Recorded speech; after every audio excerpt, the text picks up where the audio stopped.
राधे राधे दोस्तों। कैसे हैं आप सब। आज की कहानी है मैं खुद अपनी जिंदगी का फैसला करूंगी। गीता की शादी बहुत ही धूमधाम से हुई थी। बड़े बड़े पंडाल लगाए गए थे। हजारों की तादाद में घराती और बाराती इकट्ठा हुए थे। ऐसे ऐसे पकवान बनाए गए थे जो 5 स्टार होटलों में भी कभी ना बने हों। 20 किस्म के पुलाव थे। 10 किस्म के चिकन, बेहिसाब फल जूस, विलायती शराब की हजारों बोतलें पी पी कर लोग सारी रात झूमते रहे थे। 1 हफ्ते तक समारोह चलता रहा था। दनादन फोटो और वीडियो रील बनी थी जिनमें गर्व से इतराते जवान दूल्हे और शर्माई दुल्हन के साथ सभी रिश्तेदार खुशी से चिपक कर खड़े थे। गीता को तब पता नहीं था कि 1 साल के अंदर ही जिंदगी में क्या तूफान आने वाला है। कितनी रो रो तैयारी वे बाबुल असा उड़ जाना, यानी शादी होने के बाद मैंने बिलख बिलख कर ससुराल जाने की तैयारी कर ली है। हर किसी की आंखों में आंसू हैं। हे पिता, हमें बिछुड़ जाना है। गीता का चेहरा शर्म से लाल सुर्ख हुआ जा रहा था और वह अंदर से इतना ज्यादा खुश थी। उसकी शादी उसके मायके जैसे ही एक बहुत बड़े रईस परिवार में हुई थी। 2 महीने बाद उसे अपने पति के साथ लंदन जाना था। लड़के के परिवार वाले भी बेहद खुश दिख रहे थे। दूल्हा बड़ी शान से एक सजे हुए विशाल हाथी पर बैठ कर आया था। फूलों से लदी एक काली सुंदर चमचमाती लंबी डिफेंडर कार गीता की डोली ले जाने के लिए सजी संवरी उसके पीछे पीछे आई थी।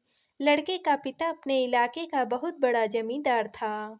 उसने भारी रौबदार लहजे में गीता के पिता से कहा था, मेरे लिए कोई खास मायने नहीं रखता कि आप अपनी बेटी को दहेज में क्या देते हो। हमारे पास सब कुछ है। हमारी बारात का स्वागत कुछ ऐसे तरीके से कीजिएगा कि सदियों तक लोग याद रखें कि चौधरी धर्मदेव की बेटी की शादी में गए थे। लोग तो उस शानदार शादी को आसानी से भूल गए थे।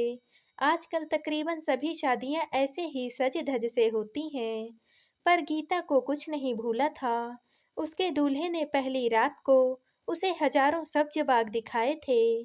शादी के बाद 1 महीना कैसे बीता पता ही नहीं चला। गीता के तो पैर जमीन पर नहीं पड़ते थे। वह पगलाई सी उस रस के लोभी भंवरे के साथ भारत के हर हिल स्टेशन पर घूमती रही।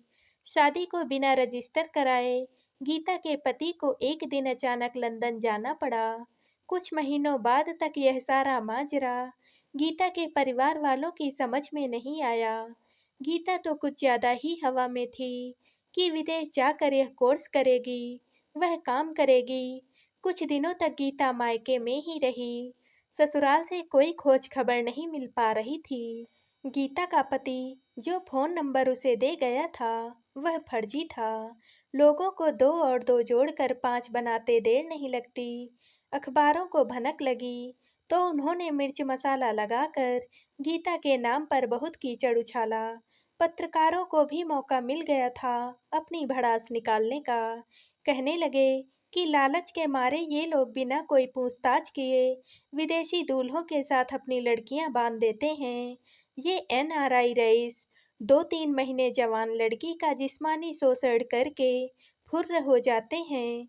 फिर सारी उम्र ये लड़कियां विधवाओं से भी गई गुजरी जिंदगी बसर करती हैं।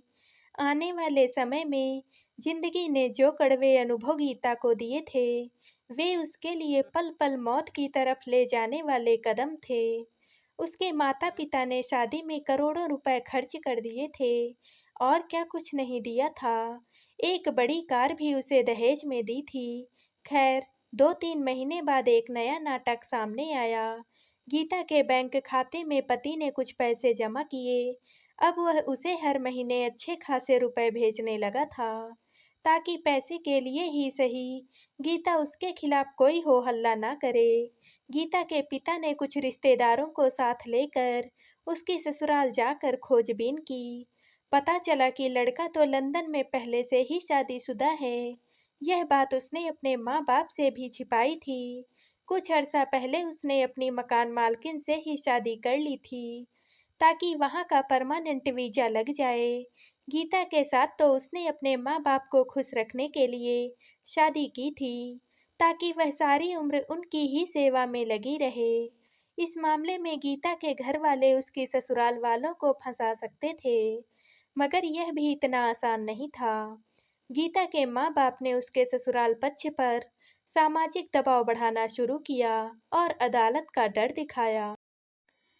तो वे 50 लाख रुपए देकर गीता से पीछा छुड़ाने का ऑफर लेकर आ गए।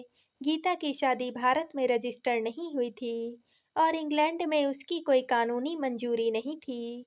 इसलिए गीता के घर वाले उसके पति का कुछ भी नहीं बिगाड़ सकते थे, जिसने गीता के साथ यह घिनौना मजाक किया था।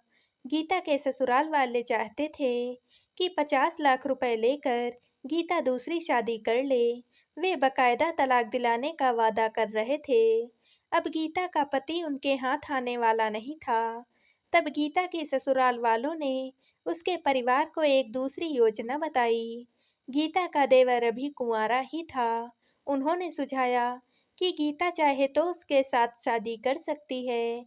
ऐसा खास तौर पर तब किया जाता है जब पति की मौत हो जाए। गीता की मर्जी जाने बिना ही उसकी जिंदगी को लेकर अजीब-अजीब किस्म के करार किए जा रहे थे। कोई उसके दिल के भीतर टटोल कर नहीं देख रहा था कि उसे क्या चाहिए। फिर कुछ महीनों बाद गीता के ससुराल वालों का यह प्रस्ताव आया कि गीता के परिवार वाले गीता को उसके पति के पास लंदन भेज दें। शायद गीता के पति का मन अपनी विदेशी प्रेम से भर चुका था और वह गीता को बीवी बनाकर रखने को तैयार हो गया था। गीता के सामने हर बार इतने अटपटे प्रस्ताव रखे जाते थे कि उसका खून खौल उठता था। शुरू में तो गीता को लगता था कि उसके परिवार वाले उसके लिए कितने चिंतित हैं और वे उसकी पटरी से उतरी हुई गाड़ी को ठीक चढ़ा ही देंगे। मगर फिर उनकी पिछड़ी सोच पर गीता को खींच भरी झुंझलाहट होने लगी थी। गीता अपने दुखों का पक्का इलाज चाहती थी। समझौते वाली जिंदगी उसे अब पसंद नहीं थी। वह हाड़ मांस की बनी एक औरत थी और इस तरह का कोई भी समझौता उसकी खराब शादी को ठीक नहीं कर सकता था। पिछले 3 साल से वह भारत नहीं आया था और ऐसा कोई कानून नहीं था कि गीता के परिवार वाले उसे कोई कानूनी नोटिस भिजवा सकें। गीता के माँ बाप ने कोर्ट में केस दायर कर दिया था। वे अपने सारे रुपए वापस चाहते थे जो उन्होंने गीता की शादी में खर्च किए थे। गीता के लिए तो यह सब एक खौफनाक सपने की तरह था। वह पैसा नहीं चाहती थी। वह अपने बेवफा पति को भी वापस नहीं चाहती थी। गीता क्या चाहती थी, यह उसकी भी समझ में नहीं आ रहा था। शायद वह बदला चाहती थी। हर कोई अपनी लड़ाई लड़ने में मसरूफ था। किसी ने भी यह नहीं सोचा था कि गीता क्या चाहती थी। अदालत के केस में फंसे गीता के ससुराल वालों के खूब पैसे खर्च हो रहे थे। केस लटकता जा रहा था। अब वह लोग गीता से समझौता करना चाहते थे। गीता ने भी अब सोच लिया था कि वह इन लोगों से उनके किए का बदला जरूर लेगी। अब गीता के माँ बाप गीता से बोलने लगे कि वह लोग समझौता करके शादी में खर्च हुए रुपए देने को तैयार हैं, तो हम केस वापस ले लेते हैं। गीता ने बोला, नहीं, आप लोगों ने मेरी जिंदगी का जो फैसला लेना था, ले लिया। अब मैं अपनी जिंदगी का फैसला किसी को नहीं लेने दूंगी। मैं खुद अपनी जिंदगी का फैसला करूंगी। गीता के माँ बाप को पता था कि उन्होंने ठीक से जांच पड़ताल किए बिना बस पैसे देखकर गीता की शादी कर दी थी। उसकी जिंदगी आज बर्बाद थी, तो कहीं ना कहीं वह लोग भी उसके जिम्मेदार थे। उन लोगों ने बोला, ठीक है बेटा, जैसा तुझे ठीक लगे। गीता ने केस वापस लेने से मना कर दिया। ससुराल वाले अब कोर्ट कचहरी दौड़ दौड़ कर परेशान हो चुके थे। उन्होंने थक हार कर गीता से साफ साफ बोला कि वह क्या चाहती है। गीता ने बोला, भले हमारी शादी रजिस्टर्ड नहीं हुई है, लेकिन फिर भी मेरी शादी आपके बेटे से हुई है, तो आपके बेटे का आपकी जमीन जायदाद और संपत्ति में जितना भी हक बनता है, वह सारा मुझे चाहिए। गीता के ससुर ने बोला, पागल हो गई है क्या? मैं तुझे अपनी संपत्ति का आधा हिस्सा क्यों देने लगा? मेरी संपत्ति मेरे दोनों बेटों में बटेगी। गीता ने बोला, तो फिर मैं कोई समझौता नहीं करने वाली। लड़ते रहिए केस जीवन भर। गीता ने अब उनके ऊपर दहेज उत्पीड़न और घरेलू हिंसा का भी केस लगा दिया। गीता के सास ससुर काफी परेशान हो चुके थे और जिस बेटे की वजह से वह परेशान थे, वह विदेश में मजे की जिंदगी जी रहा था। उन लोगों ने फोन पर गीता की शर्त अपने बेटे से बताई, तो उनके बेटे ने कहा, ऐसी बेवकूफ़ी आप कैसे कर सकते हैं? मेरे हक की संपत्ति उसके नाम कैसे कर सकते हैं? तो गीता के ससुर ने बोला, तो यहाँ आकर अपनी बीवी को संभाल और उससे समझौता कर। लेकिन बेटे को पता था कि अगर वह भारत आया तो उसका फंसना तय था और वह वापस विदेश नहीं जा पाएगा, इसलिए उसने साफ मना कर दिया। वैसे भी उसे क्या ही दिक्कत थी, उसकी जिंदगी तो आराम से कट ही रही थी और भारत में अच्छी खासी जमीन जायदाद उसके हिस्से की तो रखी ही हुई थी। गीता के सास ससुर और देवर अब काफी थक चुके थे इन कोर्ट कचहरी के चक्कर से। एक दिन कोर्ट के बाहर गीता के ससुर जी चक्कर खाकर गिर गए। गीता ने ही उन्हें पीने के लिए पानी दिया। पानी पीने के बाद गीता ने बोला, देखिए पापा जी, आपका बेटा तो स्वार्थी है। आप मानिए या ना मानिए, सारे कष्ट और मुसीबत आप तीनों ही झेल रहे हैं और साथ में मैं भी। वह तो विदेश में मजे की जिंदगी अपनी पत्नी के साथ जी रहा है और सोच रहा है जब उसका दिल करेगा भारत आकर अपने हिस्से की संपत्ति बेचकर एक मोटी रकम अपने साथ लेकर चला जाएगा। लेकिन आप लोगों का बुढ़ापा इसी तरह कोर्ट कचहरी के चक्कर काटते काटते खत्म हो जाएगा और आपको अभी अपने बेटे की शादी भी करनी है। वह बेचारा तो फालतू में गेहूं में घुन की तरह पिस रहा है। अपनी जिंदगी का अच्छा वक्त कोर्ट कचहरी में दौड़कर बिता रहा है। क्या करेंगे आप अपने बड़े बेटे के हिस्से की जायदाद, जिसकी वजह से आप लोग आज खून के आंसू रो रहे हैं? मेरा कहना मान लीजिए और मेरी शर्त स्वीकार कर लीजिए, क्योंकि अब मेरी जिंदगी तो बर्बाद हो चुकी है और मैं अपने माँ बाप की इकलौती बेटी हूँ। मैंने सोच लिया है, मैं आखिरी दम तक इस केस को लड़ूंगी, क्योंकि मुझे मेरे घर से किसी प्रकार की कोई दिक्कत नहीं है, ना धन दौलत की, ना ही किसी के दबाव की। गीता के सास ससुर और देवर घर चले गए और घर जाकर उन्होंने गीता की कही बातों को अपने ऊपर विचार विमर्श किया। उन्हें लगा कि गीता सच ही तो कह रही है। जिस बेटे के हक की संपत्ति वह लोग बचाना चाहते हैं, उस बेटे ने ही उन्हें इतनी बड़ी मुसीबत में डाला है और अब इन लोगों को मुसीबत में अकेला छोड़कर खुद बहुत दूर आराम से है और वह भारत आना भी नहीं चाहता। ऐसे स्वार्थी बेटे के लिए हम क्यों सोचें, जो इस उम्र में अपने माँ बाप और छोटे भाई की भी नहीं सोच रहा है। गीता के ससुर ने अपने बेटे को फोन करके बोल दिया कि वह उसके हक की संपत्ति गीता के नाम करने जा रहे हैं। बेटे ने बोला, ऐसे आप कैसा कर सकते हैं? मैं आपको ऐसा कभी भी नहीं करने दूंगा। इस पर गीता के ससुर ने बोला, तो फिर भारत आकर गीता से समझौता कर। उनका बेटा फंस चुका था, ना वह भारत आना चाहता था और ना ही अपनी संपत्ति गंवाना चाहता था। उसने फोन काट दिया। माता पिता को पता था कि वह कभी भारत नहीं आएगा, तो वह उसके लिए कष्ट क्यों उठाएं। उन्होंने उसके हिस्से की सारी संपत्ति गीता के नाम कर दी। गीता ने सारे केस वापस ले लिए। इस बीच गीता ने एक और चाल चली। यह चालबाजी उसने अपने ससुराल वालों और अपने पति से ही सीखी थी।